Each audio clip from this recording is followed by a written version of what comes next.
एक महिला ने 2021 में खुद को मुगलों का वंशज बताते हुए कि मैं मुगल ख़ानदान से हूँ, उसको अपना वंशज बताते हुए उनका वंशज खुद को बताते हुए लाल किले पर दावा पेश किया था कि लाल किले की मालकिन मैं हूँ। भारत सरकार ने लाल किले पर गलत तरीके से कब्जा कर रखा है। बिल्कुल यही एकदम उसके वर्ड थे कि भारत सरकार ने लाल किले पर कब्जा कर रखा है, उसने हमारी ज़मीन को कब्जा रखा है, इसकी असल मालकिन मैं हूँ, क्योंकि मैं जो मुग़ल बादशाह थे, अंतिम मुग़ल बादशाह बहादुर शाह जफ़र या बहादुर शाह द्वितीय भी कह सकते हैं, उनके परपोते की बहू हूँ। इतना लंबा रिश्ता उन्होंने अपना कनेक्शन निकाला कि मैं मुग़ल ख़ानदान से हूँ, उनके परपोते की बहू हूँ, इस वजह से इसकी असल मालकिन मैं हूँ। तो ये केस किया गया था 2021 में, 2021 में। तो 2021 में दिल्ली हाई कोर्ट में केस हुआ था। तो सिंगल जज की बेंच ने ये कह के मना कर दिया था कि 150 साल बाद आप यहाँ आ रही हो, तब से कहाँ थी? 150 साल पहले तो और भी आपके मतलब वंशज रहे होंगे, तो वो लोग कहाँ थे, आप कहाँ थी? 2021 में सिंगल जज की बेंच ने उसको ये कह के खारिज कर दिया था।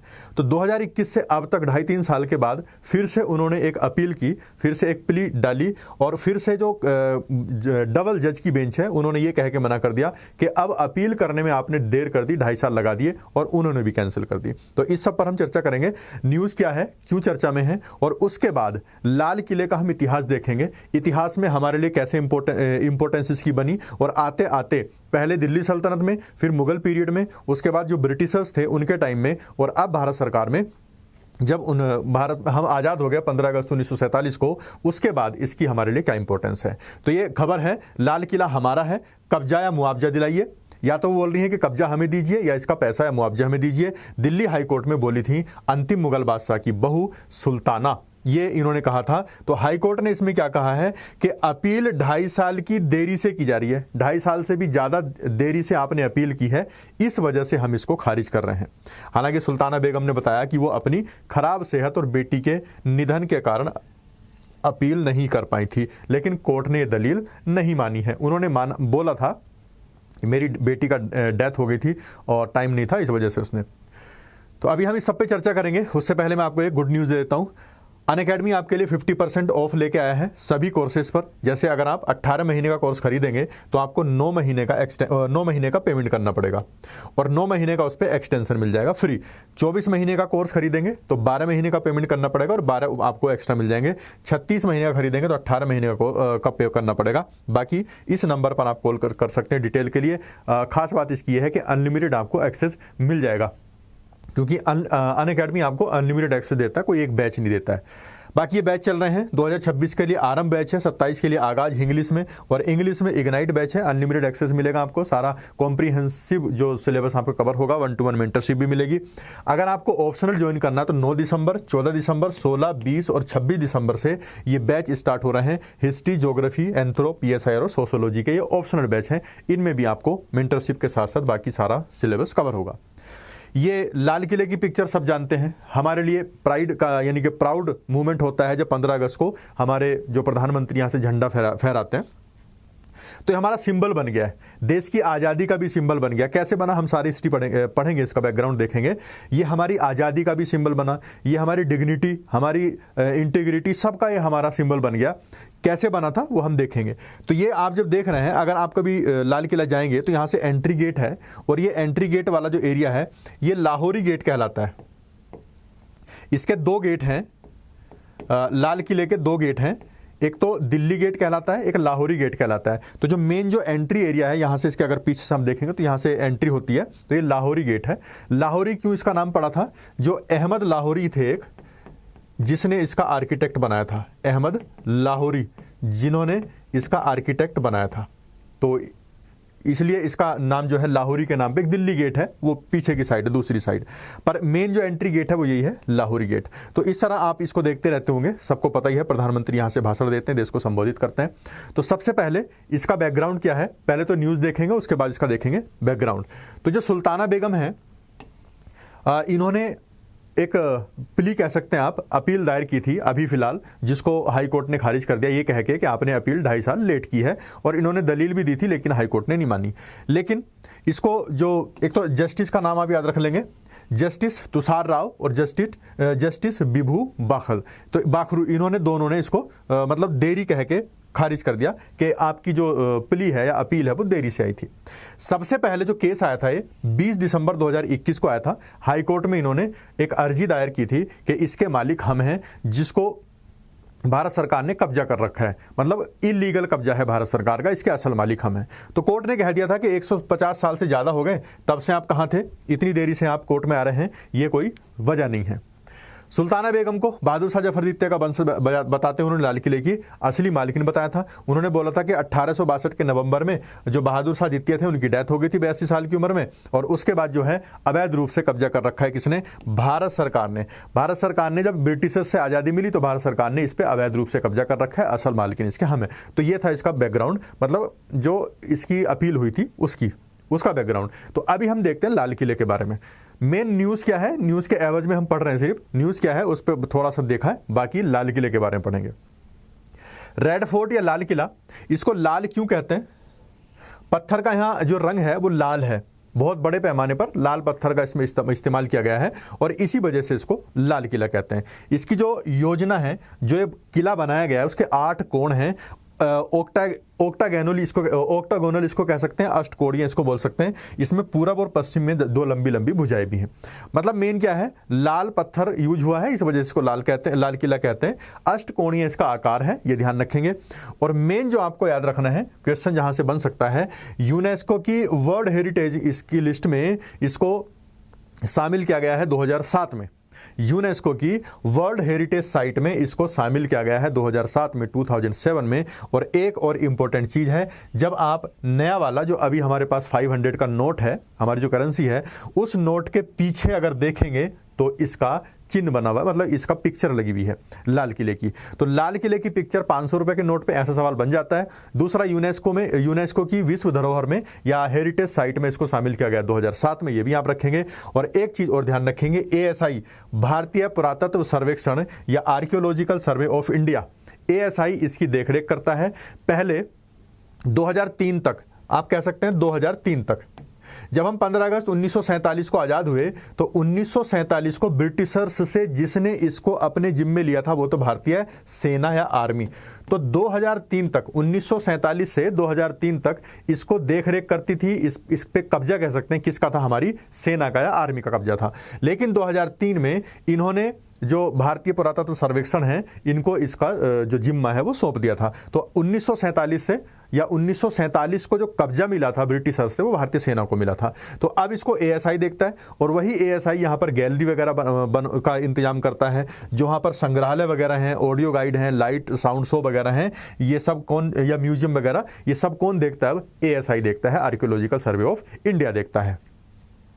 अब हम इसका पहले देखेंगे ऐतिहासिक महत्व क्या है, इसका हिस्टोरिकल इंपॉर्टेंस क्या है, लाल किला हमारे लिए इतना खास क्यों है।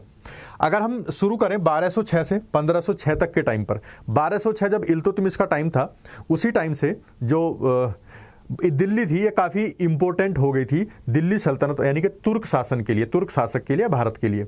तो दिल्ली उसी टाइम से इन लोगों ने दिल्ली में रहना स्टार्ट कर दिया, वहीं पर सारी चीज़ें हो गई। अगर आप इल्तुतमिश से पहले कुतुबुद्दीन ऐबक को भी देखेंगे तो वो भी यहाँ दिल्ली में धीरे धीरे आना स्टार्ट हो गया था। हालांकि उसने नहीं बनाई थी, पर इल्तुतमिश के टाइम पर इसको बना दिया गया था, दिल्ली को खास तौर से। फिर उसके बाद जब हम मुगलों में आते हैं तो बाबर ने भी दिल्ली को पूरे हिंदुस्तान की राजधानी बताया था। तो दिल्ली सल्तनत के पीरियड में इल्तुतमिश से लेके बाद तक के जितने रूलर थे उनके लिए भी इसका काफ़ी इंपॉर्टेंस था।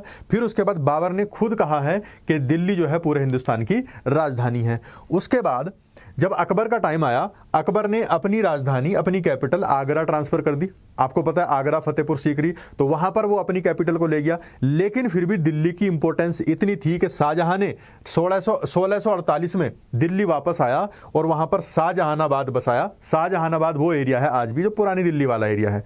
तो आगरा अकबर के द्वारा अपनी राजधानी बनाने के टाइम, लेकिन फिर भी दिल्ली का महत्व कम नहीं हुआ। शाहजहाँ बाद में फिर वापस दिल्ली आ गया और उसने शाहजहानाबाद बसाया।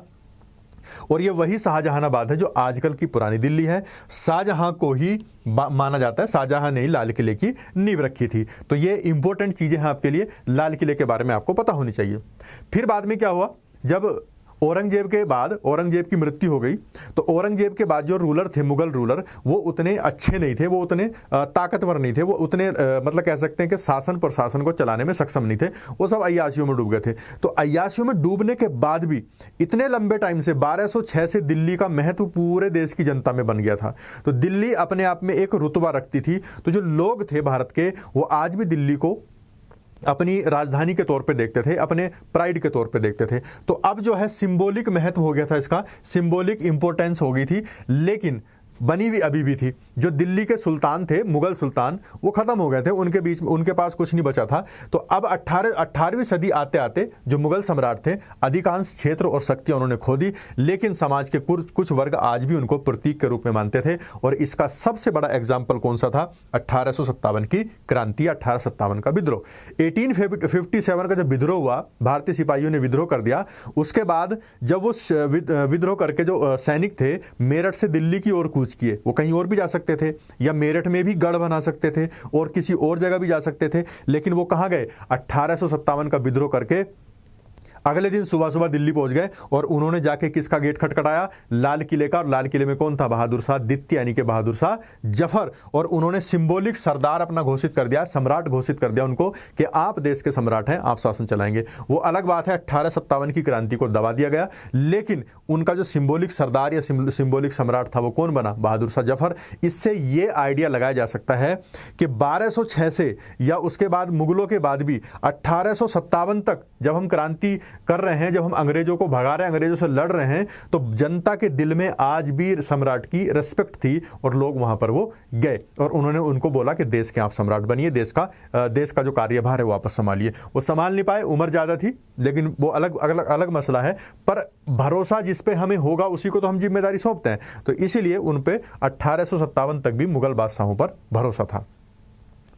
जो ब्रिटिश शाही आ गई, जब 1857 की क्रांति को दबा दिया गया, उस विद्रोह को दबा दिया गया, तो इन लोगों ने देख लिया कि जो मुगल बादशाह है उसको आप लोगों के दिलों से निकाल नहीं पाए हैं। तो इन लोगों ने इस चीज़ को नोटिस कर लिया, एक तो मुगल बादशाहों को ख़त्म करो।